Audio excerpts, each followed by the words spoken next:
Let me switch gears and ask you about the talks officially underway now for Britain to leave the European Union. What are you expecting here, Stephen, in terms of David Davis, the Brexit Secretary, meeting with the EU's chief negotiator in Brussels, that meeting happening right now? Davis said that they're determined to build a strong partnership. Listen to this. I want to get your reaction. So there's more that unites us than that divides us. So while will undoubtedly be challenging times ahead of us in the negotiations, we will do all that we can to ensure that we deliver a deal that works in the best interests of all citizens. And then, of course, there are concerns that Prime Minister Theresa May's government is too fragile. She lost the majority in the snap election 2 weeks ago. There are growing calls for her to drop her plans of a hard exit out of the EU. What are your thoughts here? How does this play out? Well, I think when Theresa May called an election in April, there was a feeling in Europe, in Brussels, that, OK, we're going to have a stronger leader in the UK that can deliver on the promises she makes in the negotiations. So that hasn't happened. So I think on the other side of, from the European Union perspective, there is sort of, a lot of questions about who they're dealing with and whether this woman is going to be in charge 6 months from now and whether they should make concessions in negotiations with someone who might not be around for very long. And on the other hand, as you say, in the UK, she's less able to deliver on the promises, because the House of Commons is divided. Some of her own party don't want a kind of hard Brexit. And, it's possible that the House of Commons or the House of Lords, which is the unelected second chamber, could overturn a lot of what she's trying to do. So I think we're entering these negotiations only 21 months to go before the UK leaves the EU in a very, very uncertain situation. Stephen, it's Mike Murphy. I would think with all these recent attacks in the UK that the people there who are going to be voting would be more for Brexit so that they could kind of control their borders and maybe be safer as a group. Do you see that gaining any momentum, kind of the pro-Brexit crowd, because of the recent attacks? I don't see that as the opinion polls don't seem to show that. I mean, there is an element of that in the discussions. I mean, even in the European Union, the UK could, there were always passport controls from other people coming into the UK. So it's not quite true to say the UK didn't have control over its borders.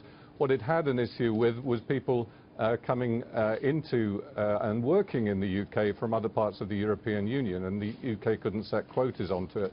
So I think there's a slightly different question there, and I think from the other side of the coin is the state of the British economy. I mean, because the pound fell very sharply after the referendum last year, inflation is starting to feed through, and people are finding their standard of living being eroded. So it may be that the sort of anti-Brexit crowd are kind of getting a little more growing somewhat because of concerns about the economy. Stephen, Mike Baker here again. Do you feel that comment from David Davis is correct when he says that there's more that unites the UK with the EU than divides you? I think there's a sense in which both sides want a good deal out of this. I don't think it's in any nobody thinks it's in their interest that this all blows up and there's a sort of a big break, or at least very few people think that's a great idea. So I think that's true. I think that the thing that's left unsaid, and really that the UK hasn't helped us answer, is what actually do they envisage from this new relationship? Certainly some of the things that they've outlined don't seem to be likely to be agreed on the other side. So I think actually the EU has said much more about how it's going to approach the negotiations than the UK has. There are a lot of unanswered questions about what the UK really is looking for out of all this. Stephen, then new developments in France. Newly elected President Emmanuel Macron consolidating power. His party obviously winning a clear majority in Parliament overnight. What does this victory mean for the EU? It's interesting because it contrasts very much with what's going on in the UK, where you have a leadership that is weakened. Now we've had this this guy coming almost from nowhere in a year, creating a political movement, becoming the president of France, and gaining a huge majority in the parliament to push through the kind of things that he says he wants to do, which is including reforming the French labour market.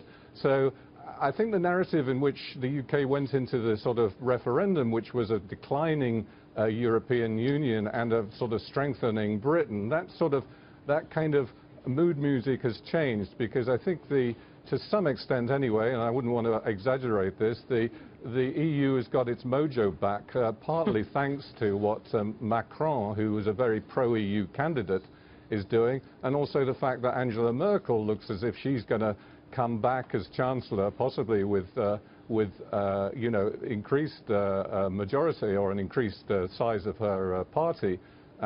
So in a sense, you know, it looks like the EU is sort of moving forward to an extent that we didn't expect a year ago. I mean, Macron's problem is going to be not in the Parliament now. The question is going to be what happens in the streets. How are they going to react? The trade unions and others, how are they going to react to what he's trying to do in the labour market and to reform the economy? Yeah, that's an important point, and that obviously becomes clearer over the months and days to come. Stephen, great to get your insight. Thanks so much.